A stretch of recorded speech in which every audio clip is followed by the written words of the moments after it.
મા બાપ વડીલોને આપણે ચરણ સ્પર્શ કેમ કરીએ છીએ? ચલો જાણીએ. ભારતીય સંસ્કૃતિમાં આવું કેમ હોય છે? ઉત્ક્રાંતિના ત્રીજા ચરણમાં માનવી જ્યારે સભ્ય અવસ્થામાં આવ્યો ત્યારે તે નગરમાં સમાજ રચીને રહેવા લાગ્યો હતો. આ સમાજ રચનામાં કેન્દ્ર સ્થાને તેનું કુટુંબ હતું.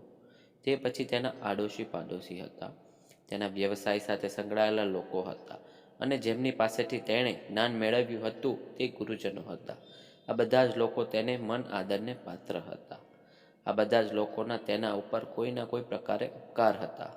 આ માટે પોતાનો આદર સદ્ભાવ વ્યક્ત કરવા તે જ્યારે જ્યારે આ સૌ લોકોને મળતો ત્યારે ત્યારે નીચે નમીને તેઓના ચરણ સ્પર્શ કરી તેમની ચરણ રજ માથે ચડાવતો હતો.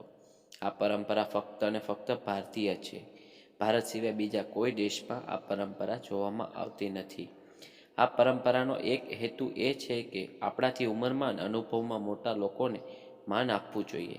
કારણ કે જે લોકો આપણાથી ઉંમરમાં મોટા હોય છે તેઓને સંસારનો વધુ અનુભવ હોય છે, પછી તે કડવો હોય કે મીઠો, પણ તેઓ તેમના અનુભવના જોર ઉપર તેમનાથી નાની વયના લોકોને દોરવણી આપી શકતા હોય છે.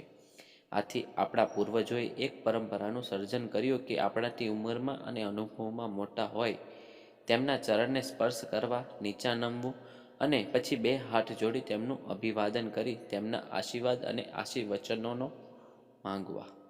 આ પરંપરાનો બીજો અર્થ એવો તારવી શકાય તેમ છે કે વડીલો, ગુરુજનો ઉંમરમાં મોટા હોય છે. તેઓ તેમના જીવનકાળ દરમિયાન ખૂબ ચાલ્યા હોય છે, તીર્થાટન કરેલું હોય છે, પવિત્ર સ્થાનોમાં ભ્રમણ કરેલું હોય છે, એટલે તેમના ચરણોમાં પવિત્ર સ્થળોના રજકરણોના સ્પંદનો જોડાયેલા હોય છે. તેઓના ચરણોને સ્પર્શ કરવાથી આ સ્પંદનોનું તમે તમારા હૃદયમાં આત્મસાત કરી શકો છો.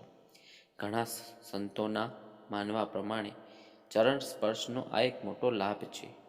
માતા પિતા, વડીલો, ગુરુજનો કે વ્યવસાયમાં આપણાથી મોટા લોકોના ચરણોનો સ્પર્શ કરવાથી જે બીજો સૌથી મોટો અને અગત્યનો લાભ તમને મળે છે તે તેઓના આશીર્વાદનો છે. દીર્ઘાયુ થા, કલ્યાણ થાઓ, ખૂબ સુખી થા, તને સફળતા મળે જેવા શુભ આશીષ વચનોથી આ સૌ લોકો તમને વધારે છે. શુભ ભાવનાથી બોલાયેલા આ આશીષ વચનોથી સૂક્ષ્મ સ્પંદનો રચાય છે જે તમારી આજુબાજુ એક મજબૂત કવચ તૈયાર કરી દે છે અને તેનાથી તમારું સદાય રક્ષણ થાય છે.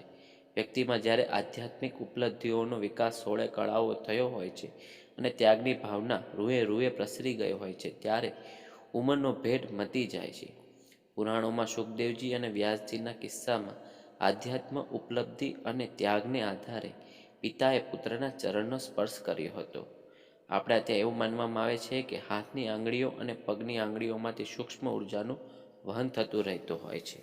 આથી જ્યારે ચરણ સ્પર્શ કરવામાં આવે છે ત્યારે આદરણીય વ્યક્તિ તરફથી ચરણ સ્પર્શ કરનારને આવી ઉર્જા શક્તિનો લાભ મળે છે. જો આ વિડીયો ગમે તો લાઈક કરજો, શેર કરજો અને કોમેન્ટ જરૂર કરજો અને ચેનલને સબસ્ક્રાઈબ કરવાનું ભૂલશો નહીં.